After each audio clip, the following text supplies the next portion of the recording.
الحمد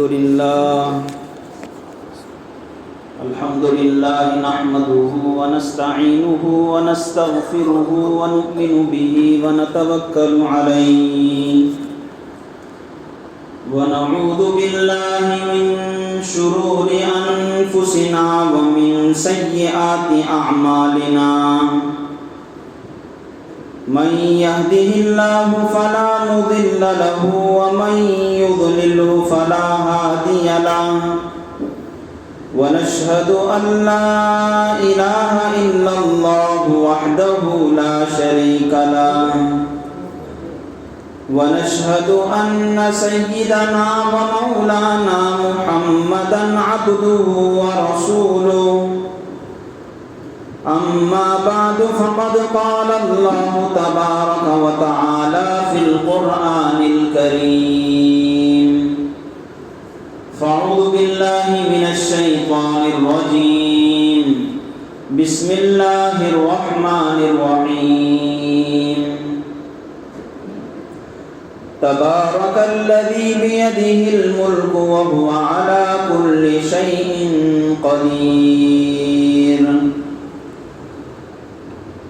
وقال رسول الله صلى الله عليه وسلم لا تدخلون الجنة حتى تؤمنوا ولا تؤمنوا حتى تحابوا أولا أدلكم على شيء إذا فعلتموه تحاببتم أفشوا السلام بينكم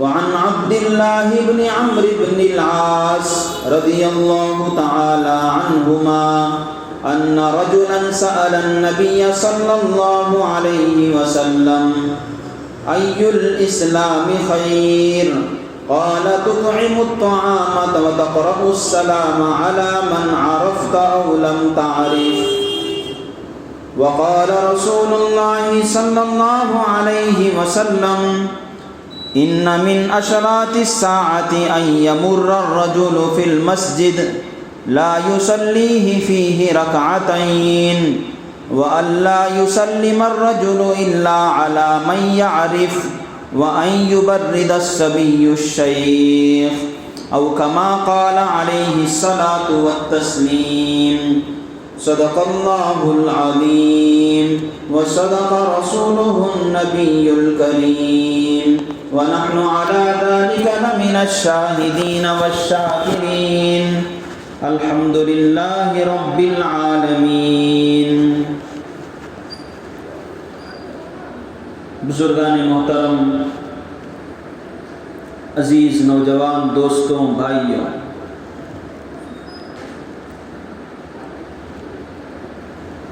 گزشتہ جمعہ شہر کے اندر ایک خاص پروگرام کی بنیاد پر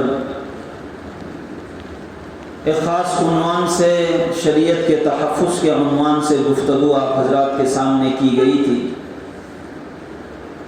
لیکن اس سے پہلے تقریباً 2 جمعہ ہمارے اس عنوان پر گزرے کہ جس کے اندر یہ بیان آیا تھا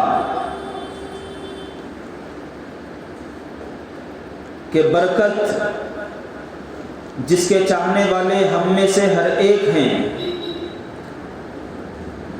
ہر آدمی کی تمنا، ہر آدمی کی خواہش ہوتی ہے کہ اسے برکت ملے، ہر چیز میں برکت ملے، مال میں برکت ہو، جائیداد میں برکت ہو، صحت میں برکت ہو، اولاد میں برکت ہو، وقت کے اندر برکت ہو۔ ہر آدمی کی، ہر انسان کی خواہش ہوتی ہے کہ اسے برکت حاصل۔ یہ برکت کسے کہتے ہیں؟ برکت کی حقیقت کیا ہے؟ آپ حضرات کے سامنے تفصیل سے عرض کیا گیا۔ مختصر یہ کہ برکت اللہ تبارک و تعالیٰ سے حاصل ہونے والی ایک ایسی عظیم نعمت ہے کہ جس سے آدمی کے پاس اللہ تبارک و تعالیٰ کی جو نعمتیں ملی ہیں ان نعمتوں کے اندر اضافہ ہو جاتا ہے۔ مال ملا ہے، مال کے اندر اضافہ، اولاد ہے اولاد کے اندر اضافہ، وقت ہے وقت کے اندر اضافہ، صحت ہے صحت کے اندر اضافہ۔ اور برکت کا ایک مفہوم یہ بھی ہے کہ جو چیز اللہ تبارک و تعالیٰ کی طرف سے حاصل ہوتی ہے وہ جلد ختم نہیں ہوتی، بلکہ وہ چیز آدمی کے پاس پائیدار رہتی ہے، ایک لمبے مدت تک اسے مکمل طور سے نفع پہنچا کر جاتی۔ آدمی کے پاس وقت آ گیا، اس کے اندر اللہ تبارک و تعالیٰ ایسی برکت رکھ دیں گے، ایسا نفع رکھ دیں گے کہ تھوڑے وقت کے اندر بہت کچھ کام کر لیتا ہے۔ اللہ تبارک و تعالیٰ نے مال کے اندر برکت دی، اللہ تبارک و تعالیٰ اسے برکت اس کے اندر رکھ دیتے ہیں کہ مال کے اندر اضافہ ہوتا ہے، یا پھر یہ کہ وہ مال ہے تو اس سے کئی سارے کام اللہ تبارک و تعالیٰ کچھ مال سے ہی حل کر دیتے ہیں۔ تو یہ برکت کی حقیقت۔ اور ایک بات یہ عرض کی گئی کہ یہ جو برکت حاصل ہونے والی ہے یہ صرف اور صرف اللہ تبارک و تعالیٰ کی طرف سے حاصل ہوتی ہے، دنیا کے اندر اور کوئی طاقت ایسی نہیں ہے، دنیا کے اندر اور کوئی ایسی قوت نہیں ہے، اور کوئی ایسی چیز یا کوئی ذات ایسی نہیں ہے کہ جس سے برکت حاصل ہو۔ صرف اللہ تبارک و تعالیٰ کی طرف سے برکت، اس کے علاوہ اور کسی کے اندر یہ طاقت نہیں، یہ قوت نہیں کہ وہ برکت دے دے۔ دو باتیں۔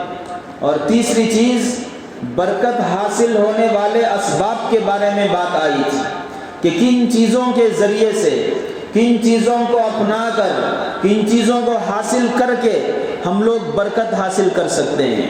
اور اس میں یہ بات عرض کی گئی تھی کہ برکت جو حاصل ہوتی ہے اور اس کا سب سے بڑا جو سبب ہے وہ ہے ایمان اور تقوی۔ زندگی کے اندر اللہ تبارک و تعالیٰ کا لحاظ، شریعت مطہرہ کا لحاظ، رسول اللہ صلی اللہ علیہ وسلم کی تعلیمات کا لحاظ، ان کی ہدایتوں کا لحاظ، ایک ایک سنت کو آدمی جان جان کر عمل کرے، جان جان کر اسلامی تعلیمات کو اپناتا رہے، تو اللہ تبارک و تعالیٰ اس کی طرف سے اپنی خصوصی نگاہ فرماتے ہیں، خاص توجہ فرماتے ہیں، اور اسی خاص توجہ کا نام ہے برکت۔ قرآن کریم کے اندر اللہ تبارک و تعالیٰ نے ارشاد فرمایا وَلَوْ أَنَّ أَهْلَ الْقُرَىٰ آمَنُوا وَاتَّقَوْا لَفَتَحْنَا عَلَيْهِمْ بَرَكَاتٍ مِّنَ السَّمَاءِ وَالْأَرْضِ۔ اگر یہ بستی والے، اگر یہ دنیا والے ایمان لے کر آ جائیں اور تقوی والی زندگی گزارنے لگیں، شریعت کا ان کے اندر لحاظ ہو اور اللہ کے نبی کی سنتوں کا پاس و لحاظ ہو، لَفَتَحْنَا عَلَيْهِمْ بَرَكَاتٍ مِّنَ السَّمَاءِ وَالْأَرْضِ، زمین اور آسمان کے برکت کے دروازے اللہ تبارک و تعالیٰ ان کے اوپر کھول دیتے۔ تو ایمان اور تقوی۔ اور دوسری چیز حاصل ہونے والی کہ جس سے برکت حاصل ہو وہ ہے قرآن کریم کی تلاوت۔ قرآن کریم کی تلاوت ہو، اس کی تعلیم ہو، اس کے اندر غور و فکر ہو۔ اللہ تبارک و تعالیٰ نے قرآن کریم کو برکت والی کتاب بنائی ہے، کتاب انزلناہ مبارکہ، یہ کتاب ایسی ہے کہ جس کے اندر اللہ تبارک و تعالیٰ نے برکت ہی برکت رکھی ہے۔ اس کی تعلیم کوئی حاصل کرتا ہے، اس کی تعلیم کوئی دیتا ہے، اس کی کوئی تلاوت کرتا ہے یا اس کے اندر غور و فکر کرتا ہے، تفکر اور تدبر کے ساتھ کام کرتا ہے، اللہ تبارک و تعالیٰ ہر چیز کے اندر برکت عطا کرنے والے۔ تو یہ دو چیزیں۔ اور تیسری چیز تھی اللہ تبارک و تعالیٰ کے نام سے برکت۔ اللہ تبارک و تعالیٰ کا نام تبارک اسم ربک ذی الجلال والاکرام، اللہ تبارک و تعالیٰ نے فرمایا کہ اللہ کا نام ایسا بابرکت ہے کہ کسی کام کو بھی کرنے سے پہلے اگر اللہ کا نام لے لیا جاتا ہے تو اللہ تبارک و تعالیٰ اس کام کو پائے تکمیل تک پہنچاتے ہیں۔ اس کام کے اندر نقصان ہو، اس کام کے اندر کمی ہو جائے، یا پھر یہ کہ اس کام میں اللہ تبارک آدمی کو خاطر خواہ فائدہ نہ ہو، ایسا اللہ تبارک و تعالیٰ ہرگز ہونا نہیں دیتے، اس کام کو پائے تکمیل تک پہنچا دیتے ہیں۔ یہ چیزیں تقریباً 15-20 دن پہلے آپ حضرات کے سامنے بیان کی گئی تھی، لیکن چونکہ ایک عرصہ گزرا، آپ حضرات کے ذہن میں وہ پرانا ٹاپک اور پرانا مضمون دوبارہ یاد آ جائے اور مستحضر ہو جائے، اس لیے یہ چیزیں آپ حضرات کے سامنے لائی گئیں۔ اب آگے برکت حاصل کرنے کے لیے جو سبب احادیث مبارکہ کے اندر رسول اللہ صلی اللہ علیہ وسلم نے ارشاد فرمایا ہے، اسے میں آپ حضرات کے سامنے رکھتا ہوں۔ حضرت انس بن مالک رضی اللہ تعالی عنہ بہت بڑے صحابی رسول، مدینہ منورہ میں جب تک آپ صلی اللہ علیہ وسلم تھے پورے عرصے میں حضرت انس بن مالک آپ کے خادم خاص تھے۔ جب مکہ مکرمہ سے ہجرت کر گئے، رسول اللہ صلی اللہ علیہ وسلم مدینہ منورہ آئے تھے، بہت سارے لوگ بہت سارے ہدیے لا رہے تھے، بہت سارے گفٹس لا رہے تھے، اللہ تبارک و تعالیٰ کے نبی کو خوش کرنے کے لیے، آپ کی محبت حاصل کرنے کے لیے ہر چیز کو آپ پر نچھاور کر رہے تھے۔ حضرت انس بن مالک رضی اللہ عنہ کی والدہ بھی آئی اور ان کے گود میں حضرت انس بن مالک تھے۔ انہوں نے کہا کہ میرے پاس کوئی مال نہیں، میرے پاس کوئی دولت نہیں، یہ بچہ میں لا کر آپ کے پاس لائی ہوں، اے اللہ کے رسول اس بچے کو قبول کر لیجئے، اس کو اپنا خادم بنا لیجئے، اس کی پوری زندگی آپ کے لیے وقف ہے، یہی میری طرف سے آپ کے لیے تحفہ۔ جس دن آئے، جس وقت آئے، جس زمانے میں آئے، فوراً اسی وقت اللہ کے نبی کے پاس پہنچ گئے۔ حضرت انس بن مالک وہ فرماتے ہیں، رسول اللہ صلی اللہ علیہ وسلم نے ارشاد فرمایا حضرت انس سے، یا بنی اذا دخلت علی اہلک فسلم، اے میرے بیٹے، چونکہ ایک بچے کی طرح اپنے گھر کے اندر ان کی پرورش کرتے تھے، اللہ کے نبی نے فرمایا بیٹے اذا دخلت علی اہلک، جب تم اپنے گھر والوں کے پاس جاؤ، فسلم، تو ان کو سلام کرو، یکون برکتاً علیک وعلی اہلک، کہ یہ برکت کا سبب ہوگا، سلام کرنا تمہارے لیے بھی برکت ہوگا، تمہارے اہل بیت کے لیے بھی برکت ہوگا۔ محدثین کہتے ہیں اللہ کے نبی صلی اللہ علیہ وسلم اس حدیث کے ذریعے سے پیغام دینا چاہتے ہیں کہ سلام کا رواج اور ایک دوسرے کو سلام کرنا یہ بھی برکت کا بہت بڑا سبب ہے، بہت بڑا سبب ہے۔ ایک حدیث کے اندر اللہ کے نبی صلی اللہ علیہ وسلم نے ارشاد فرمایا، لا تدخلون الجنت حتی تؤمنوا، اے مسلمانوں، اے ایمان والوں، جب تک تم کامل ایمان والے نہیں بن جاؤ گے اس وقت تک جنت کے اندر داخل نہیں ہو سکو گے۔ جب تک تم کامل ایمان والے، ایمان کا کمال، ایمان کی تکمیل تمہارے اندر نہیں ہو جاتی اس وقت تک جنت کے اندر داخل نہیں ہو سکتے۔ اور پھر فرمایا یہ کامل ایمان والے تم اس وقت تک نہیں بن سکتے جب تک کہ تم ایک دوسرے سے ٹوٹ کر چاہنے والے نہ ہو، کہ تم آپس میں کامل ایمان والے نہیں بن سکتے حتی تحابوا، کہ جب تک تمہارے اندر محبت پیدا نہیں ہوگی۔ اور اس کے بعد اللہ کے نبی صلی اللہ علیہ وسلم نے ارشاد فرمایا، اولا ادلکم علی شیء اذا فعلتموه تحاببتم، میں تمہیں ایسی بات بتاؤں گا کہ اگر تم اس کو کرنے لگو گے تو تمہارے اندر محبت پیدا ہو جائے گی، اگر تم اس کو کرنے لگو گے تو تمہارے اندر محبت پیدا ہو جائے گی، اور اسی آپسی محبت کی وجہ سے، آپسی دلداری کی وجہ سے تم لوگ کامل ایمان والے بن جاؤ گے، اور اسی کامل ایمان کی برکت سے تم جنت کے اندر داخل ہو سکو گے۔ اولا ادلکم علی شیء اذا فعلتموه تحاببتم، میں وہ چیز تمہیں بتاؤں گا، اس چیز کی رہنمائی تمہیں کروں گا، اگر تم اس چیز کو اپناؤ گے، اس چیز کو اختیار کرو گے تو تمہارے اندر محبت پیدا ہوگی، تم ایک دوسرے کو چاہنے والے بن جاؤ گے۔ اللہ کے نبی صلی اللہ علیہ وسلم نے ارشاد فرمایا، افشوا السلام بینکم، افشوا السلام بینکم، اگر ایک دوسرے کے اندر محبت حاصل ہونی ہو تو ایک دوسرے کو سلام کرو، ایک دوسرے کو سلام کیا کرو۔ یہ سلام دراصل ایک دوسرے کو دعا دینا ہے، دعا دینا ہے، اتنی عظیم دعا ہے، اتنی جلیل دعا ہے کہ اس کے سوا، کہ اس کے جتنی بھی شریعت کے اندر دعائیں ہیں وہ سب دعائیں گویا کہ اللہ تبارک و تعالیٰ اس ایک دعا کے اندر رکھ دیے. فرمایا السلام علیکم ورحمۃ اللہ. السلام یہ اللہ تبارک و تعالیٰ کا خاص نام ہے. اس کے معنی آتے ہیں سلامتی کے. اردو میں بھی یہ لفظ استعمال ہوتا ہے. سلام کے معنی آتے ہیں سلامتی، ہر چیز کے اندر سلامتی. ایک آدمی دوسرے مسلمان بھائی کو، ایک آدمی گھر میں داخل ہوتے ہوئے اپنے گھر والوں کو سلام کرتا ہے اور وہ اس طرف سے جواب دیتے ہیں تو گویا کہ ایک دوسرے کو دعائیں دیتے ہیں. السلام علیکم، تمہارے اوپر اللہ تبارک و تعالیٰ کی خاص سلامتی ہو، خاص سلامتی ہو.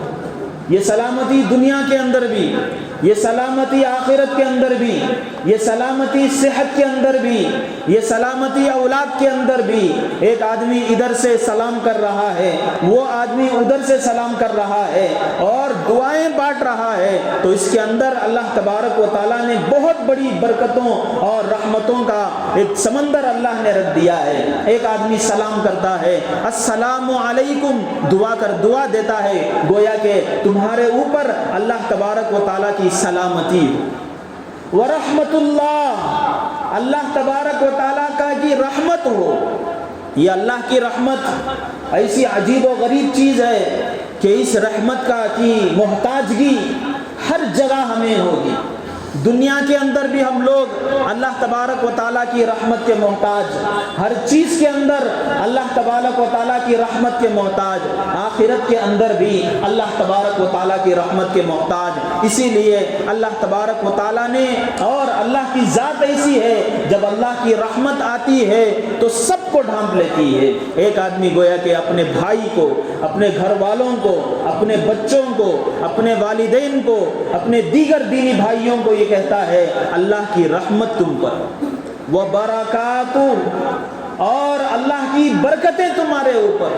اسی لیے حکم دیا گیا حضرت انس ابن مالک کو. اللہ کے نبی نے فرمایا یا بنی اذا دخلتم علی اہلک فسلموا، اپنے گھر والوں کے پاس جاؤ تو سلام کرو.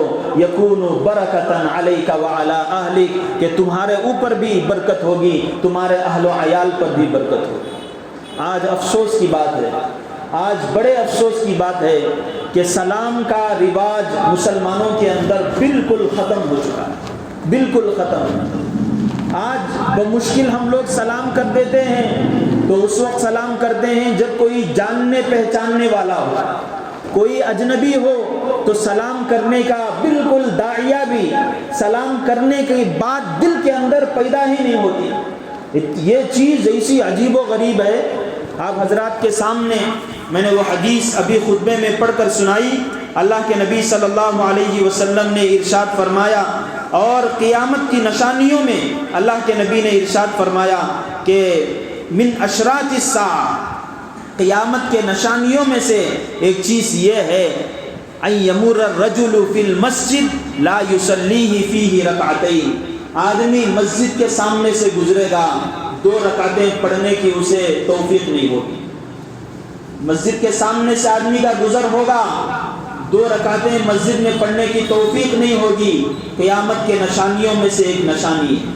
اور دوسری بات، دوسری علامت قیامت کے قریب ہونے کی، اللہ کے نبی نے فرمایا وَأَلَّا يُسَلِّمَ الرَّجُلُ إِلَّا عَلَى مَن يَعْرِفُ، کہ آدمی صرف اس کو سلام کرے گا جس سے اس کی جان پہچان ہو. دوسرے مسلمان بھائی اگرچہ کہ ان کے چہروں کو جانتا ہو لیکن ان سے کوئی تعلق نہیں، ان سے کوئی جان پہچان نہیں، ان سے کوئی انٹروڈکشن نہیں، تو پھر سلام کرنے سے پیچھے ہٹے گا. اللہ کے نبی صلی اللہ علیہ وسلم نے ارشاد فرمایا کہ یہ چیز ایسی ہے، قیامت کے علامتوں اور قیامت کی نشانیوں میں سے ایک چیز ہے کہ آدمی صرف جان پہچان والوں کو سلام کرے، غیر دوسرے لوگوں کو سلام نہ کرے. کتنی عجیب و غریب. آپ غور کر لیجئے کہ اس وقت ہمارا ماحول کیا ہے، ہمارا انوائرمنٹ کیا ہے. محلے کے اندر ہم لوگ رہتے ہیں، ہمیں معلوم ہے کہ یہ ہمارے محلے والا ہے، لیکن ہماری بلڈنگ میں نہیں رہتا یا ہمارے پڑوس میں نہیں رہتا. ہم لوگ سامنے سے گزر جاتے ہیں، ایک دوسرے کو سلام نہیں کرتے. سلام کرتے ہیں تو بمشکل دیکھتے ہیں کہ اس کے داڑھی ہے تو سلام کر لی، یا یہ کہ اس سے کوئی نفع ہو، کوئی فائدہ ہو، سلام کر لیے، لیکن اگر کوئی فائدہ نہ ہو تو سلام کرنے کی بات دل کے اندر پیدا ہی نہیں ہوتی۔ ایک جذبہ جو پیدا ہونا چاہیے وہ جذبہ پیدا نہیں ہوتا، اور اس کو اللہ کے نبی نے فرمایا قیامت کی نشانیوں میں سے ایک نشانی۔ ایک صحابی رسول نے رسول اللہ صلی اللہ علیہ وسلم سے پوچھا ای الاسلام خیر، ای الاسلام خیر، یا رسول اللہ اسلام کی کون سی خصلت، اسلام کی کون سی عادت، اسلام کا کون سا حکم اور اسلام کی کون سی تعلیم بہت بہترین؟ اللہ کے نبی صلی اللہ علیہ وسلم نے ارشاد فرمایا ان تطعم الطعام، اسلام کی ایک بڑی اچھی عادت اور اسلام کی بڑی اچھی تعلیم یہ ہے کہ بھوکوں کو کھانا کھلاؤ، ضرورت مندوں کو کھانا کھلاؤ، اور دوسرے نمبر پر فرمایا تقرأ السلام علی من عرفت او لم تعرف، کہ جس سے جان پہچان ہو اور جس سے جان پہچان نہ ہو سب لوگوں کو سلام کرو۔ یہ اسلام کی بہترین تعلیم ہے، اسلام کی بہترین تعلیم۔ آپ اندازہ لگا لیجئے، ہم لوگ مسلمان ہیں، اللہ تبارک و تعالیٰ کا کلمہ پڑھتے ہیں، مسجدوں کے اندر آتے ہیں، اسلام کی بہترین تعلیم جسے اللہ کے نبی صلی اللہ علیہ وسلم کہہ رہے ہیں وہ چیز ہمارے اندر نہ ہو، ہم کہاں کے مسلمان ہیں؟ ہم کیسے مسلمان ہیں؟ ایک دوسرے کو سلام تک نہیں کرتے۔ اور افسوس کی بات یہ کہ آج خود ہم مسلمانوں کا ڈیل ڈول، مسلمانوں کی ظاہری وضاحت، مسلمانوں کا لباس، ان کے چہرے مہرے آج ایسے ہیں کہ ایک آدمی سلام کرنا بھی چاہے تو اسے سوچنا پڑتا ہے کہ سامنے والا مسلمان ہے یا غیر مسلم۔ بڑی افسوس کی بات ہے، میں تو کئی غیر مسلموں کو سلام کر چکا ہوں، لیکن جب میں دیکھتا ہوں کہ یہ جواب نہیں دے رہا ہے تو میں سمجھتا ہوں کہ شاید یہ مسلمان نہیں، اور کبھی غیر مسلم کو سلام کر دیا ہوں تو وہ بس یوں ہاتھ دکھا کر چلا جاتا ہے۔ مسلمانوں اور غیروں کو فرق کرنے کا ہمارے درمیان کوئی امتیاز کرنے کی کوئی چیز باقی نہیں رہتی۔ ہم لوگ اپنے ہیئر اسٹائل کو بچانے کے لیے، اپنے بالوں کو دکھانے کے لیے سر پر ٹوپی نہیں پہنتے، چہروں کو دکھانے کے لیے اللہ کے نبی صلی اللہ علیہ وسلم نے جو سنتیں ہمارے لیے رکھی ہیں ان چیزوں کو دکھانے کے لیے ہم لوگ داڑھی نہیں رکھتے۔ بھائیوں، میں آپ سے پوچھتا ہوں کہ یہ داڑھی اگر نہ ہو، سر پر ٹوپی نہ ہو، تو پھر ہم کیسے اندازہ لگا سکتے ہیں کہ سامنے والا مسلمان ہے یا غیر ہے؟ سامنے والا مسلمان ہے یا غیر ہے، اس کا چہرہ اور غیروں کا چہرہ دونوں میں کوئی فرق نہیں ہوتا۔ سلام کرنے والا آدمی بھی سوچ میں پڑ جاتا ہے کہ میں اس کو سلام کروں، یہ مسلمان ہے یا غیر ہے۔ ایک رونا تو یہ رونا کہ سلام کرنے کے لیے تیار نہیں، صرف جان پہچان والوں کے لیے امت مسلمہ سلام کر رہی ہے، وہ بھی بہت کم۔ ایک طرف یہ رونا ہے، دوسری طرف یہ رونا ہے کہ سلام کرنا کوئی آدمی چاہے تو بھی ہماری وضاحت ایسے کہ بالکل سلام کرنے کے لیے من نہیں کرتا۔ یہ بڑی افسوس کی بات ہے، اور کچھ باتیں ایسی بھی ہیں اور افسوس کی کہ ہم ہمارے گھروں کے اندر بچوں کو بھی سلام کی تعلیم نہیں دیتے۔ گھر کے اندر آئے انہیں اسکول کی تعلیم دیتے ہیں، گڈ مارننگ کہہ کر آؤ، گڈ آفٹرنون کہہ کر آؤ، گڈ نائٹ کہو، یہ کہو وہ کہو، لیکن سلام کہہ کر آؤ اس کی کوئی ہمارے اندر کوئی جاذبیت نہیں ہے، سنت کی طرف ہمارا لگاؤ نہیں ہے، سنت کی ترغیب نہیں ہے۔ یہ بڑے افسوس کا مقام ہے، جبکہ اللہ کے نبی صلی اللہ علیہ وسلم نے، اللہ تبارک و تعالیٰ نے جو ایک ایک لفظ، ایک ایک جملہ، ایک ایک سینٹنس، ایک ایک دعا ہم لوگوں کو جو سکھائی ہے وہ ایسی ہے کہ پوری کی پوری دنیا مل کر بھی اس کا بدل پیش نہیں کر سکتے۔ ایک واقعہ میں آپ حضرات کو سناتا ہوں سلام کے تعلق سے، بڑے غور و فکر کے ساتھ سننے کی ضرورت ہے۔ ایک غیر مسلمہ کا واقعہ ہے، وہ عیسائی تھی، باہر ملک میں غالباً لندن میں رہتی تھی، عیسائی تھی، پڑوس میں ایک مسلمان تھے، ان کے گھر کے اندر، مسلمان کے گھر کے اندر کسی کا انتقال ہو گیا، سب لوگ آ رہے ہیں، تسلی دے رہے ہیں، جا رہے ہیں، پڑوسی ہونے کے ناطے، نیبر ہونے کے ناطے اس عیسائی نے چاہا کہ میں بھی ان کے گھر کے اندر جاؤں، دیکھوں کہ کیا حال ہے۔ لیکن جب جانا چاہ رہی ہیں، گیٹ تک پہنچ گئی، ایک خیال آیا. خیال یہ آیا کہ میں جا تو رہی ہوں، جانے کے بعد پہلی بات کیا کہوں؟ ہم لوگوں کے اندر، یعنی ان کے ملک کے اندر تو رواج کیا، صبح گھر کے اندر داخل ہو تو گڈ مارننگ کہو. اب میں اس جنازے کو رکھتے ہوئے کیسے گڈ مارننگ کہوں؟ ان کے گھر کے اندر تو جنازہ ہو گیا ہے، ان کی تو مارننگ گڈ کہاں ہو گئی، گھر کے اندر جنازہ رکھا ہوا ہے. اور دوسرے الفاظ کیا کہوں؟ بالکل سوچتی رہی، کچھ سمجھ میں نہیں آیا. گیٹ پر کھڑی رہی، یہ سوچی کہ دیکھتے ہیں کہ وہاں مسلمان کیا کرتے ہیں. ان کے گھر والے جا رہے ہیں، میت ہے، کیا کرتے ہیں. گئے، جا کر دیکھی دروازے کے پاس مسلمان کچھ بول کر اندر جا رہے ہیں، ان کو سمجھ میں نہیں آیا. خیر ان کو گڈ مارننگ بولنے کے لیے منہ نہیں کھلا چونکہ جنازہ رکھا ہوا ہے. تو اس عورت نے یہ کیا کہ خاموشی سے گئی، جا کر بیٹھ گئی. جانے کے بعد دیکھا کہ میت والے ہیں، ان کے گھر والے ہیں، تسلی دے گئی، آ گئی.